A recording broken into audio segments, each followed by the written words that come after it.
Even though Elliott is a dragon, he's Pete's best friend. What is it about Elliott that makes him so special, and why is he such a good friend to Pete? First of all, what makes him special is that he's a dragon. I think that's what makes him special. And the fact that he's a friend, the fact that he's considered by most people to be something scary and frightful, dangerous. The fact that he becomes a friend, I think those two things are at the heart of the film, the center. Grace has heard her father's stories about magic and dragons for years, but she never took him seriously, even though he said, even though you can't see something doesn't mean it's not there. Why do you think people need a little bit of magic in their lives? Oh, I can only speak from my own personal, when I was a kid growing up, fairy tales, storytelling was a big part of my life. It was a chance for me as a young person to be able to be taken to a world larger than the one I was in. And it had magic in it. So the word magic was mesmerizing as a child. When I would hear the word, I would get excited. When I would hear once upon a time, I would get excited. And then you grow out of that. You become an adult. And when you're a child, I think you think about wanting to be an adult. Then you become an adult, and you miss being a child. So for me, this film was a chance to return to that place in my own life. Pete is torn between his home in the forest and the one he experiences with Grace. What does the movie say about where home is and where we belong?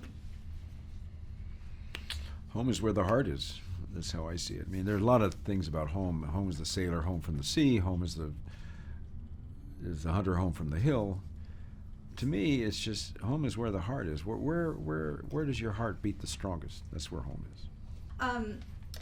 Most people have obviously never met a dragon, but we've all had a pet that was a best friend to us. How does that kind of relationship compare to Pete and Elliott's?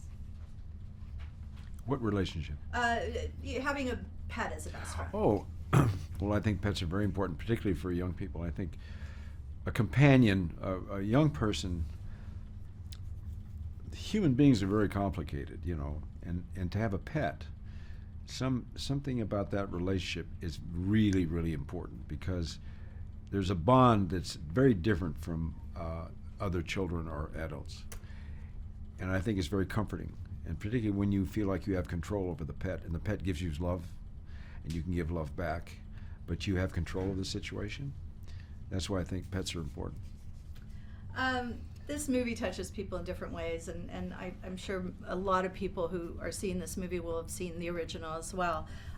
What do you hope audiences take away from this movie when they leave the theater? I hope they take away the idea that the value of the imagination, and feeding the imagination with stories like this, remembering how valuable the word magic was as a child, and try to keep that alive in your life.